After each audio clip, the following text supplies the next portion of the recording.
dahil sa katotohanang ipinapangaral ng Santa Iglesia Katolika na hindi maitanggi ng mga protestante sa lungatang aral at pahayag ng mga pastor.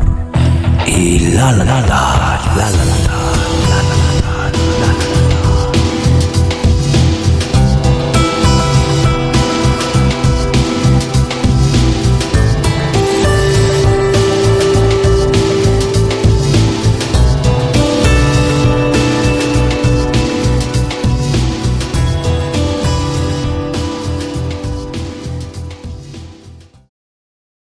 Card bag sauce in hand.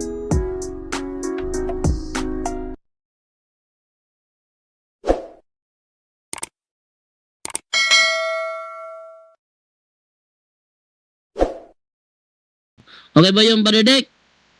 Thank you po. Mayroon pa po isang tanong po. Ano naman yung tanong? Ito nakita ko lang sa mga Muslim, yung Isaiah 13:16 ba yun? Bakit inutusan daw ng Diyos na nagahasain daw yung mga babae? Totoo ba yun? Nakita ko lang sa mga Muslim. Ano yan? Ano yan? Ano yan? Isaiah 13:16. Isaiah po.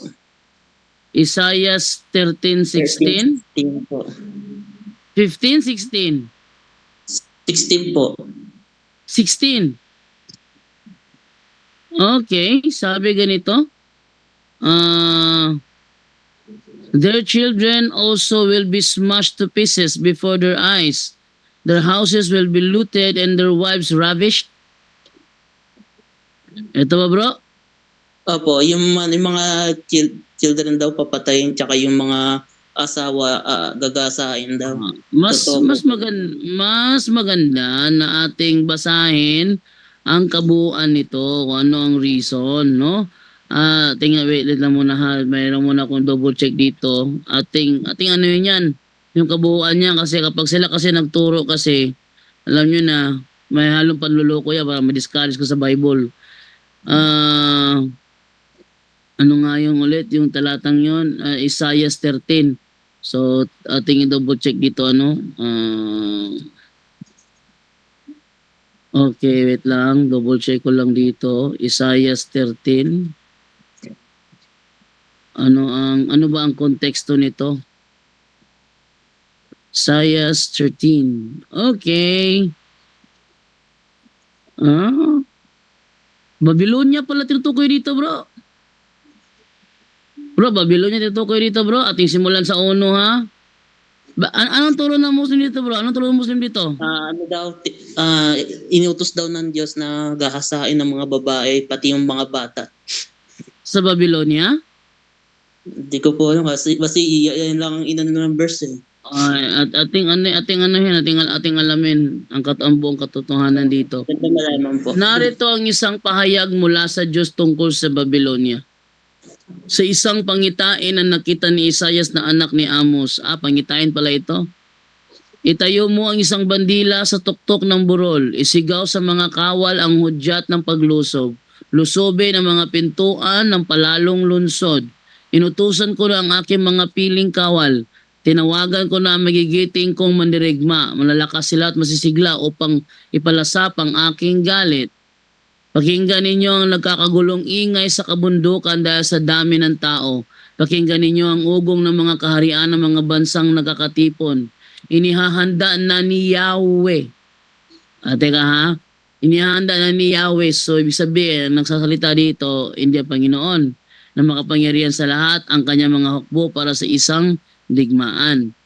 Dumarating sila buhat sa malayong lupain, buhat sa dulo ng daigdig. Dumarating na si Yahweh upang wasakin ang buong lupain dahil sa kanyang puot. Manangis kayo sapagkat malapit na ang araw ni Yahweh. Darating na ang araw ng pangwawasak ng Diyos na makapangyarihan. Sa araw na yon, manghihina ang lahat ng kamay. Manlulupaypay ang lahat ng tao.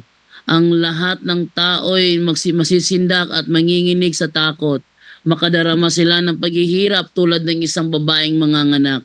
Matatakot sila sa isa't isa. Mamumula ang kanilang mukha dahil sa kahihiyan. Dumarating na ang araw ni Yahweh, malupit ito at nag-aalab sa matinding puot upang wasakin ang lupain at ang masasama ay lipulin. Teka. Based sa nababasa ko rito, parurusahan ng Panginoong Yahweh. Wala pa akong nabasa dito na mainutusan, okay? Hindi na magniningning ang liwanag ng mga bituin sa kalangitan.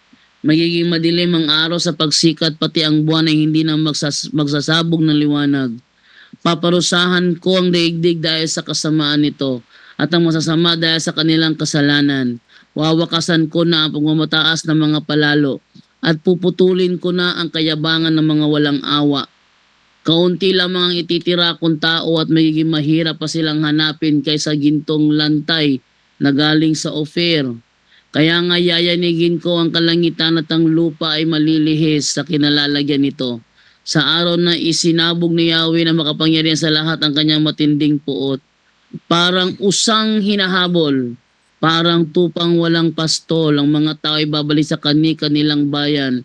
Sila ay tatakas pabalik sa sariling lupain. Ang bawat mahuli papatayin sa pamamagitan ng tabak. Sa harapan nila ay lulurayin ang kanilang mga sanggol. Lilimasin ang mga ari-arian sa kanilang mga tahanan at ang kanilang mga asawa ay pagsasamantalahan. Hindi inutos ni Yahweh ito. Ibig sabihin, dadana sila ng matinding hirap na kung saan sila tumakbo, mayroong nakaabang na panganib sa kanila. Gaya ng sinabi ito sa harapan nila, luray-lurayin ang kanilang mga sanggol. Walang sinabi dito na may inutusan siya na gagawa niyan. Dikdik, ating balikan ha, tinan nyo ha. Parang kaya nga yayanigin ko ang kalangitan at ang lupa ay maliliis sa kinalalagyan nito. Sa araw na isinabog ni Yahweh na makapangyarihan sa lahat ang kanyang matinding puot. Parang usang hinahabol. Sinong parang usang hinahabol? Yung mga tao, takbo doon. Parang tupang walang pastol. Ibig sabihin, parang wala na, natataranta na sa sobrang takot. Ang mga tao ay babalik sa kanilang bayan. So, saan-saan tumatakbo? Sila ay tatakas, pabalik sa sariling lupain. Ang bawat mahuli, papatayin. Sino ang uhulihin? Baledek, sino ang uhulihin? Papatayin. Sino yung uhulihin? Yung papatayin, di ba? Yung manghuhuli, yung ba ang inutusan ng Panginoon o hindi? Yun po. Hindi. Walang sinabi diyan na may inutusan siya na ano. Sorry. Ang bawat mahuhuli papatayin. Sabihin, takbuhan yung mga tao. Pag may nahuli, papatayin sila sa mamagitan ng tabak. Walang sinabi diyan na meron siyang inutusan na magsasagawa ng papatay. Next, sa harapan nila luluray-lurayin ang kanilang mga sanggol. Lilimasin ang mga ari-arian sa kanilang mga tahanan at ang kanilang mga asawa'y pagsasamantalahan.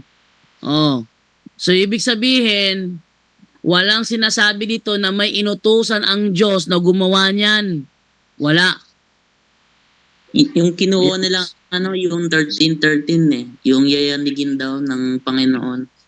Kasama daw yung mga tama, yayanigin. Tama, yayanigin.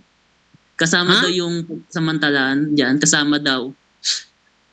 Lahat bro, yayanigin niya lahat ng makasalanan. Kaya mga makasalanan, takbo rito, takbo roon. Naalala ko dati yung malaking lindol sa yung malaking lindol doon sa Leyte. Nalala ko. Ano ba naman? Merong maingay. Naririnig ko dati yung dating nangyari doon sa Leyte, yung malaking lindol nabiak yung city jail. Nakalabas lahat ng mga preso. Ano nangyari? Yung mga volunteer na mga nurses, pinaghahasa lahat. So yan ang mangyayari, Brodek, kapag nataranta na sa sobrang pagkakataon na ito, nakalaya na ako, nagiba yung yung city jail eh. Ang daming mga volunteer nurses ang naghahasa doon sa Leyte nung malaking lindol. So ganun din yan, Brodek. Parating sa araw na yan, yung mga masasama, ano-ano nilang gagawin nila, manghuhuli sila, magpapatay sila ng mga tao, at manggagahasa. pero walang sinasabi doon na sila'y inutusan ng Panginoon. Oh. Nagets ko na po. Thank you po sa sa sagot na yan.